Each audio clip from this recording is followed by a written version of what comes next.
subcommittee will come to order. I would like to welcome the witnesses, Dr. Verdon, General Clark, and Admiral Wolfe. This is an important topic. I will dispense with my opening statement and ask unanimous consent that it be inserted for the record so that we can get to the witness testimony. We also plan a classified session after this, but we wanted to have as much of it in the public as we could. With that, I will yield to the distinguished ranking member. Thank you, Mr. Chairman. I'd like to thank all the witnesses for being here today. You were here back in March and April. Appreciate you stopping in to give us this update. The B61 and the W88 are both critically important programs in our nation's nuclear modernization efforts. The B61-12 Mod 12 Life Extension Program consolidates and replaces older B61 that were first produced in 1968. Mod 12 will have advanced accuracy and produce less fallout compared to previous versions of the weapon. It is necessary and prudent life extension at a programmatic delay. I continue to strongly support this program.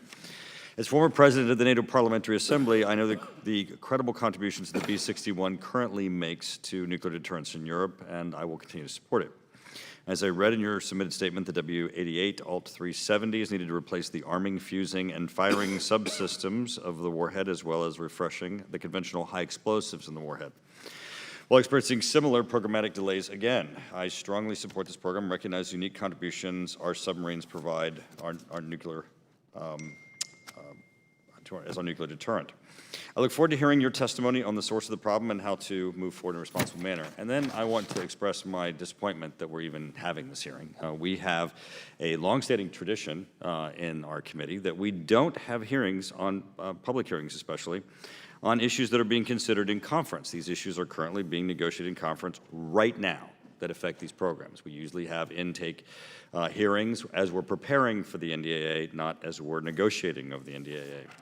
But nonetheless, the majority has decided to do this in a very public fashion. Again, our nuclear weapons and the issues affecting them, as the chairman said, we're going to be going into a classified session, could easily have been dealt with solely in the classified session. So the only reason why we must be in public is for there to have some difficult discussions about support for the nuclear deterrent that we have that's part of our nation's security. I think this is a disappointment. It is continued politicization of the process of this committee that we've seen throughout this year. And I'm eager to hear what the chairman considers as his questions that are so needed for him to bring forward in the public that we couldn't have just had in our discussion in our meeting that we're going to have afterwards. I yield back. I appreciate the gentleman's eagerness. Let's start with the witness testimony. Dr. Verdon. Chairman Cooper, Ranking Member Turner, members of the subcommittee, thank you for the opportunity to testify on the status of the Department of Energy's National Nuclear Security Administration's B61-12 Life Extension and W88 Alteration-370 programs. The U.S. nuclear deterrent continues to be the cornerstone of America's national security and global stability. It is imperative that we modernize all aspects of our nuclear deterrent, including delivery platforms, their warheads, the infrastructure required to deliver those warheads, and further, we need to hire and train and retain the workforce necessary to carry out these challenging tasks involved. These modernization activities ensure that the U.S. nuclear weapons stockpile continues to meet Department of Defense requirements while enhancing warhead safety and security.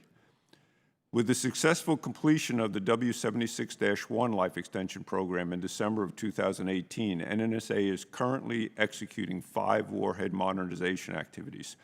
Some aspects are common across these very complex activities. However, there are also many unique aspects due to their different delivery requirements. As with any complicated endeavor, unplanned technical challenges arise, as has been encountered on the B61-12 LEP and the W88 Alt-370 associated with a limited number of electrical components. So first, there are 2 main aspects of each warhead modernization activity. The first is we must identify a technically feasible design that meets the requirements set forth. The second is we must establish confidence that the design chosen will continue to meet those requirements and work reliably 20 to 30 years after production. Technical issues with some capacitors used in the B61-12 and W88 Alt-370 were identified while gathering data to certify the reliability of these weapons for the required 20 to 30 year stockpile life. Early tests on the capacitors now in question and subsequent tests, including component, major assembly, and full-up integrated system flight tests, demonstrated that these components meet requirements today. Industry best practices were used to stress the components beyond their design-planned usage as a way of establishing confidence that they will continue to work over the necessary lifetime of the warhead. During stress testing, a few of these commercially available capacitors did not meet the reliability requirements. NNSA, in coordination with DoD and supported by a blue ribbon panel established by NNSA, whose memberships included representatives from the Air Force Nuclear Weapons Center, the Defense Microelectronics Activity, Naval Surface Warfare Center, Crane Division, Honeywell, Northrop Grumman, and Pennsylvania State University, advised in June 2019 that the prudent approach was to accept a delay to these programs and replace these components rather than risk component failure in the future years. These recommendations were accepted by NNSA at that time. Delays to the first production unit for both programs are approximately 18 to 20 months. NNSA is working with DoD to develop specific production schedules for the two programs in question. Initial operational capability dates and last production dates are being explored with the United States Air Force to meet their deployment needs and with the United States Navy to minimize impact to fleet operations. All other components unaffected by the capacitor issues are continuing with readiness and production activities on their original timelines to mitigate delays and impacts on other ongoing warhead modernization activities. Upon identification of these issues, NNSA initiated 2 internal reviews to identify cause and lessons to be learned. Both teams gathered information from interviews, site visits, and discussions with other organizations that undertake similar electronic component work.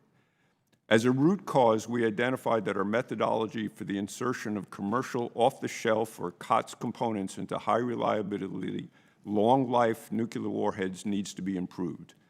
We are examining our process to identify improvements and actively working to mitigate such future risks. We are using the W80-4 LEP and the W87-1 modification program to incorporate these lessons learned to minimize a chance of future COTS-related risks.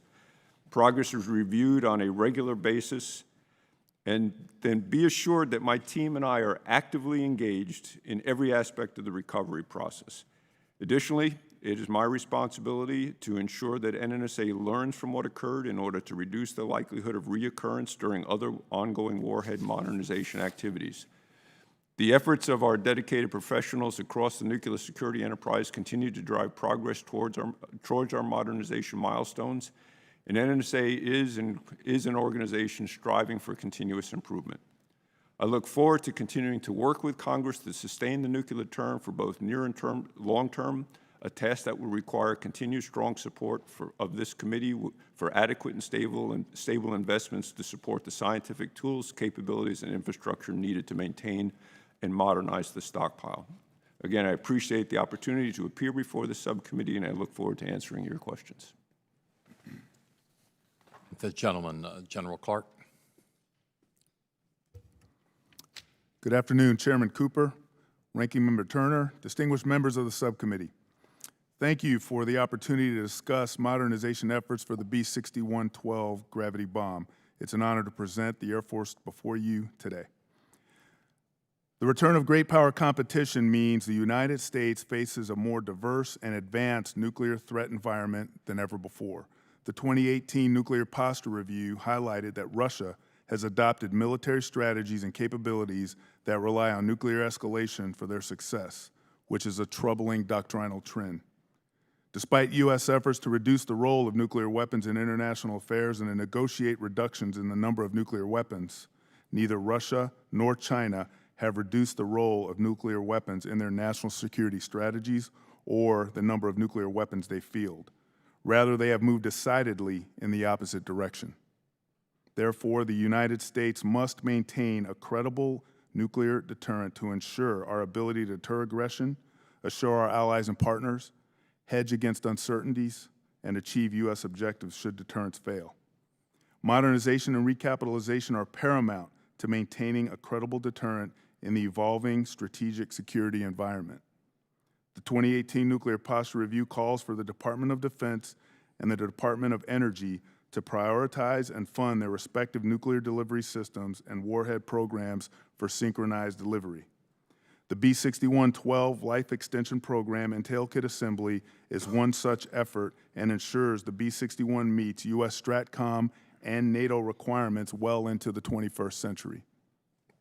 NNSA has a crucial role to play as all three legs of the nuclear triad, as well as our forward deployed nuclear forces, require the warheads it develops and sustains, and they are working diligently to deliver assured, reliable capabilities on time to the warfighter. As a result of their diligence, NNSA has identified an issue with capacitor components that did not meet reliability requirements, and consequently, the B61-12 Life Extension Program and concurrent W88 Alteration-370 program will not meet initial production date requirements. I am confident, however, that the capacitor issue will be satisfactorily resolved. The Air Force will continue synchronizing efforts with the Navy, NNSA, OSD, and U.S. Stratcom, working in lockstep with them through the Nuclear Weapons Council to understand and mitigate associated costs, near-term impacts to deployment, and any follow-on implications due to the delay, ensuring our nuclear modernization efforts support the nuclear triad, forward deployed nuclear forces, and joint force requirements. The Air Force values the continued support of Congress and the nation, and we are committed to providing the tools necessary to deter the most existential threat to America's survival. The flexible capabilities and complementary nature of the nuclear triad, forward deployed nuclear forces, and associated weapons ensure the credibility of the U.S. deterrent while complicating an adversary's decision calculus. Our nuclear weapons and nuclear deterrence are the backstop of U.S. national security and underwrite every diplomatic and military option on the globe. We are committed to ensuring the successful modernization and recapitalization of these critical programs. Thank you again for allowing me to appear today, and I look forward to answering your questions. Thank you very much, General. Admiral? Chairman Cooper, Ranking Member Turner, and distinguished members of the subcommittee, thank you for this opportunity to discuss a vital refurbishment effort of our sea-based leg of the triad. It's an honor to testify before you representing the Navy Strategic Systems Programs, or SSP. Nuclear deterrence is the Department of Defense's #1 priority mission. The nation's nuclear triad of intercontinental ballistic missiles, strategic bombers, and ballistic missile submarines equipped with submarine-launched ballistic missiles is the bedrock of our ability to deter aggression, assure our allies and partners, achieve U.S. objectives should deterrence fail, and hedge against an uncertain future. Today's Ohio-class submarine and Trident II D5 strategic weapon system together compose the sea-based leg of the deterrent. The Trident II D5 missile is capable of carrying two different types of warheads, the W76 and the W88, both deployed in the late 1970s and 1980s, respectively. Over the last 20 years, the Navy and our partners at the Department of Energy's National Nuclear Security Administration, or NNSA, have executed efforts to refurbish these warheads to address aging and obsolescence. The W88 Alteration-370 refurbishment effort, begun in 2008, focused on procuring additional arming, fusing, and firing units and replacing the system's high explosives in conjunction with a routine replacement of discrete system components. Historical challenges have delayed the initial program production until December 2019, removing any schedule margin for the refurbishment effort. Recently, during testing, NNSA identified an issue with capacitor components that did not meet reliability requirements and will not be available to this program in order to meet required production dates. The Navy and NNSA are planning for an approximately 18-month delay to the W88 Alt-370 program and are working to understand associated costs and the follow-on implications to our entire Trident II D5 program of record. Concurrently, the Navy is working with U.S. Stratcom to understand the near-term impacts to deployments and to ensure that the Navy can continue to meet U.S. Stratcom requirements. I am confident that the Navy, NNSA, and the Nuclear Weapons Council will address this refurbishment challenge with mission-focused attitude and rigor. Delays to warhead refurbishment programs are unfortunate, but they are a potential reality for which the Navy prepares. This is associated with the W88 Alt-370 program, highlight the critical importance of a robust, nuclear enterprise-wide suite of skilled workforce professionals, rigorous processes, and a healthy manufacturing and industrial base. Now, more than ever, the Navy needs the continued support of Congress and the nation as the Navy, NNSA, the Air Force, and the Nuke Weapons Council work together to manage this delay and to plan future warhead work across the enterprise. Thank you, and I look forward to your questions. Thank you, Admiral, and thanks to all the witnesses for your excellent testimony. The purpose of this hearing today is just to watch over taxpayer dollars, because we have an obligation as stewards of taxpayer money to make sure that it's properly spent, and anytime there's a delay or a cost overrun, I think it's worthy of note. These are vitally important programs for America, but there are no sacred cows, so we need to make sure that 18-month, 2-year delays or cost overruns can be better understood so they can be avoided in the future. It's completely unrelated to this hearing today, but just this morning we were told there's a federal court decision in Tennessee which is delaying the UPF facility, which is one of the most expensive buildings ever built, $6.5 billion, because the environmental paperwork wasn't done properly. That's amazing. Can any of the witnesses tell me about the approximate cost of these capacitors that are delaying the life extension programs of these vitally important warheads? Yes, sir. The original capacitors, the ones in question, were basically around $5 per part. Their replacement capacitors, which are built to now a new standard that did not exist at the time the original capacitors were procured, are more like $75 per part because they're built to a much more rigorous standard. So that's the cost of replacing the technical component that could have failed in a stress test. Right. Now, the overall cost of these delays is approximately what? So for the B61, we're early estimates right now, we're still working it, but our estimates right now for the B61-12 will be $600 to $700 million. And for the W88 Alt-370, the NNSA cost will be around $120 to $150 million. So in rough figures, due to the defect of a component that costs less than $100, taxpayers will face extra charges on the order of close to $1 billion.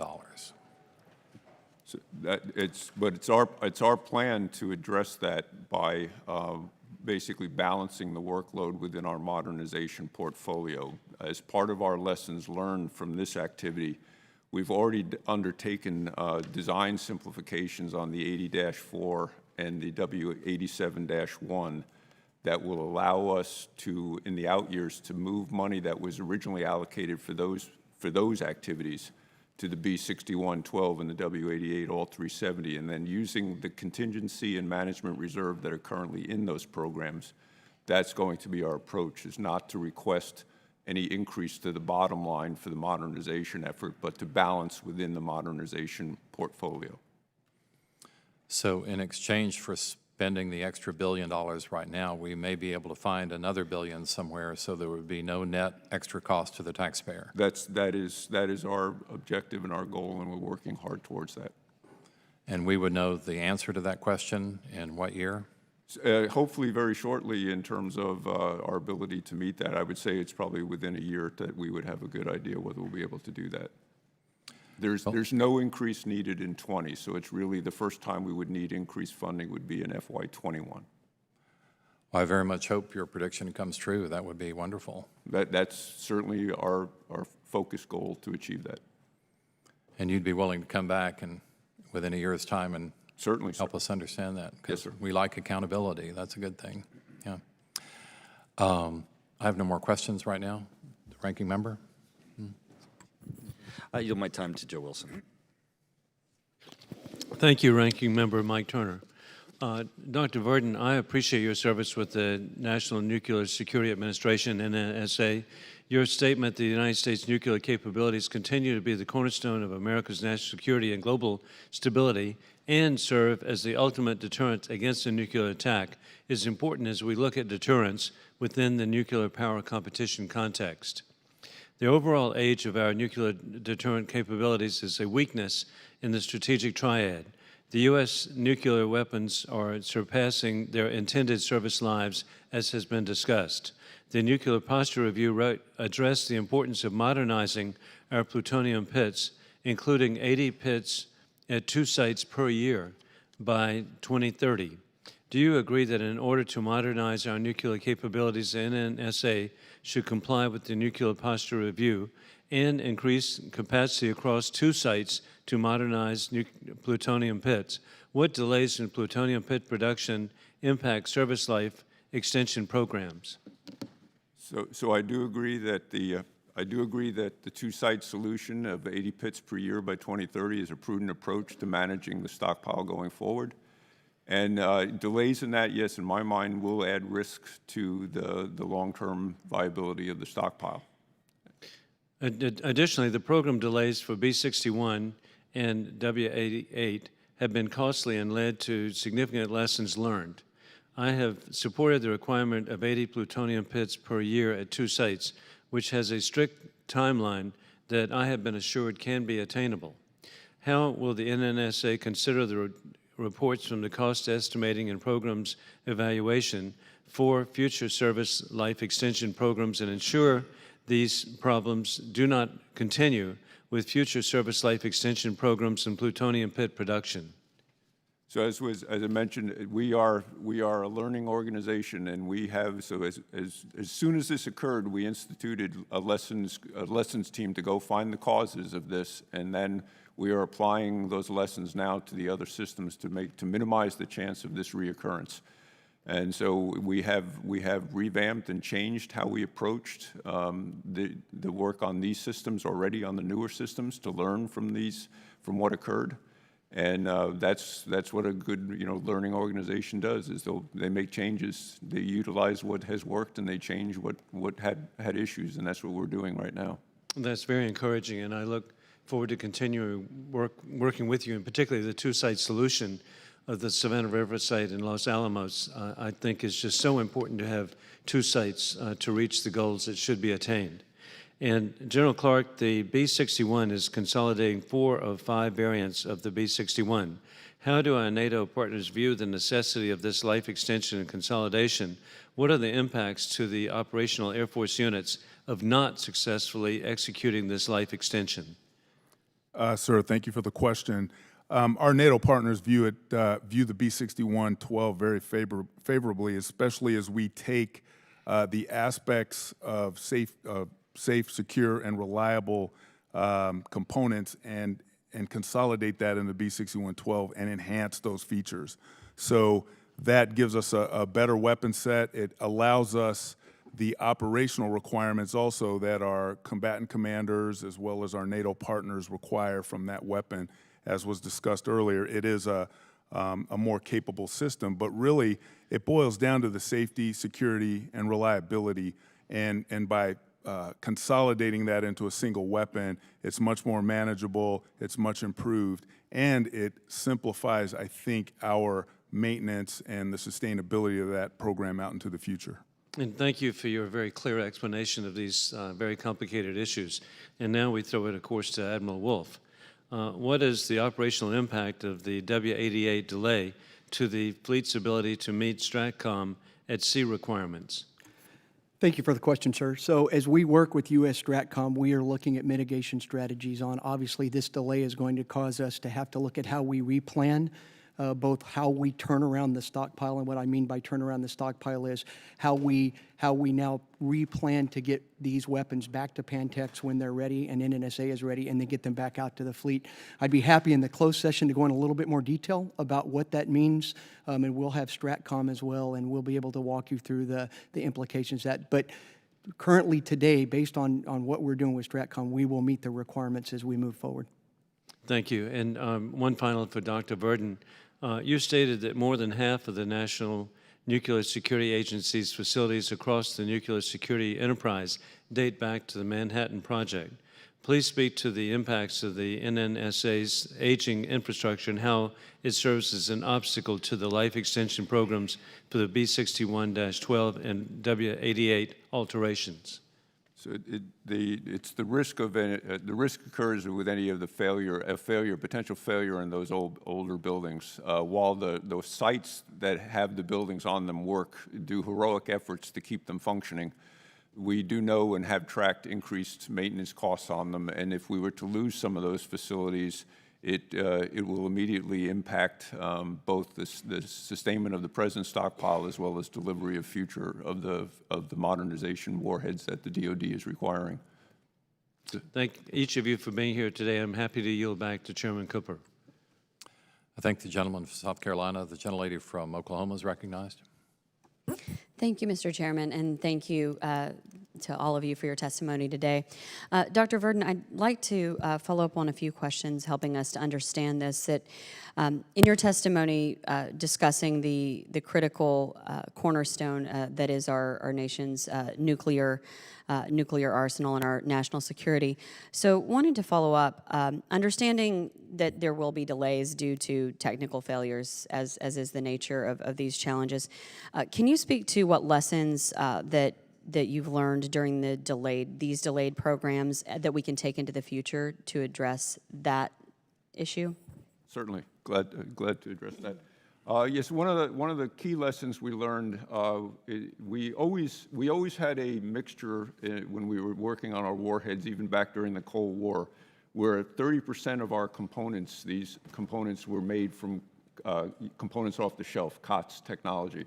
Now it's moved, so it used to be 30% outside, 70% inside. Now we've moved more to 70% outside and 30% inside. And what we did not recognize, and one of the lessons we learned, is the variability that can exist even within a given vendor just between different lots. So when you buy the components, if you get different lots of them, there can be variability in how they're produced. That is something that we underestimated, but we are learning that. We've learned that now already and have changed how we're going to procure the parts and how we're going to test the parts. We're going to be more rigorously testing the parts earlier on in the process so that if there is an issue, we can uncover it sooner. So that's one of the key lessons learned. And then we even identified some organizational improvements so that we have to be able to flow up information more quickly to respond to. So it's been across the board that we've identified the major cause, I would say, is our underestimation of the variability between lots. But then we had a lot of what I'll say contributing causes, or not a lot, a number of contributing causes that we're also addressing that will improve the flow of information so that we can respond even quicker when we do uncover these types of technical issues, which are, as you mentioned, are inevitable in these types of programs. Yeah. Thank you. And following up, I want to ask, and this can be for all three of you, your sense of addressing these critical issues that impact our national security and knowing that we're moving forward. What role can Congress play to help mitigate the delays of these weapon systems and identifying these potential pitfalls sooner? What do you need from us? Yes, ma'am. Thank you for the question. So I would submit, just as a general program manager, as we continue to develop and look at how we build these systems, pushing everything as far to the right as we do until we take all of our margin away and being able to get some of that learning and actually make a turn in time so that we don't find ourselves in situations like this. That's incredibly important. And as I said in my opening statement, if you look at the age of these systems, and the technology that we're using, these are tough issues to solve. And it's critical technology that we're learning as we modernize these. So anything that Congress can do to help us keep the funding on schedule and on the timelines that we've requested helps us get that testing done earlier and identify these so we don't find ourselves having to do some of these last-minute turns, which kind of put us in these situations. Ma'am, I think I would certainly second Admiral Wolfe's sentiments on that. Last minute, if you will, recapitalization and modernization does put us in a box. The other thing that I would add, though, is that the support for NNSA, for our labs, for our production facilities, and to ensure that they have the manpower and the expertise, not only for now, but into the future, to ensure that the production, the design, modernization of these weapons is consistent and that we can carry it out into the future. Given the strategic environment that we're in, it's a capacity and a capability that we have to have. And I know I can speak for Admiral Wolfe in the Navy, but we in the Air Force as well rely, I can't even stress how important our reliance is on NNSA and the Department of Energy. So support for our brothers and sisters in the Department of Energy is critical. Thank you. Thank you, Mr. Chairman. I yield back. Thank the gentlelady. The gentleman from Tennessee is recognized. No questions? Okay. Are there any other questions for this panel then? Oh, okay. Mr. Lamborn, our auxiliary member, I ask unanimous consent that he be able to ask questions. Yeah. And thank you, Mr. Chairman, and committee. Just a couple of quick questions. Thank you all for being here. Thank you, Mr. Chairman, for having this hearing. At this point, given the delays in the 61 and 88, does it make sense to make all of the non-nuclear components in-house? You said 70%, but what about 100%? So that is also a lesson are taking to look at examining that more closely. What we've come to the conclusion of, though, is we're going to be evaluating it on a part-by-part basis, if you like. What we're finding is that, also one of the lessons learned, is we're improving our interactions with the vendors themselves. We're trying to make sure that the vendors understand our requirements very early in the process as we even begin to engage them, so that they can tell us whether they think they can meet our requirements or not. In some cases, the vendors want to work with us and will actually improve their processes to actually meet our requirements. So we're going to look at it on a part-by-part basis, and if for those parts that the vendors would have a hard time meeting, we would look at those to bring back in-house. For those that the vendors can meet and then we test that they can meet, we'll gladly stay with the process that we're using right now. So we're going to try to take a measured approach to that. You know, it's an excellent question. It's one that we've been asking ourselves quite a bit. Okay, thank you. And apparently a lot of the non-nuclear component production is done in Kansas City. What are the bottlenecks there, and what are you doing to fix it? I know you've partially answered that already. So, yes, sir. In Kansas City, what we're finding actually, it's floor space and manpower has been a bottleneck. So we are actively working right now to get them some additional floor space. They're hiring. They're doing a great job hiring their workforce. The site is doing an excellent job at that. We're working to get them additional floor space and the equipment that they need to enable to do the workload, the increased workload that they're seeing. So we're working together to give them the extra capacity that they need. Thank you. And you mentioned, my last question, you mentioned the workforce. How important is it that we in Congress stay up to date with funding for you so that the industrial base stays intact and the workforce stays as much up to date as possible?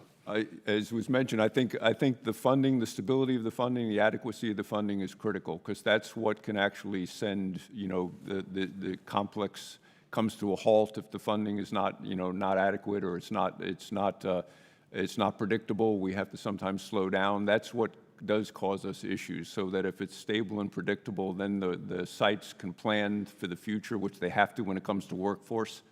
And so it's actually very critical that we have that. Okay, thank you. Mr. Chairman, I yield back.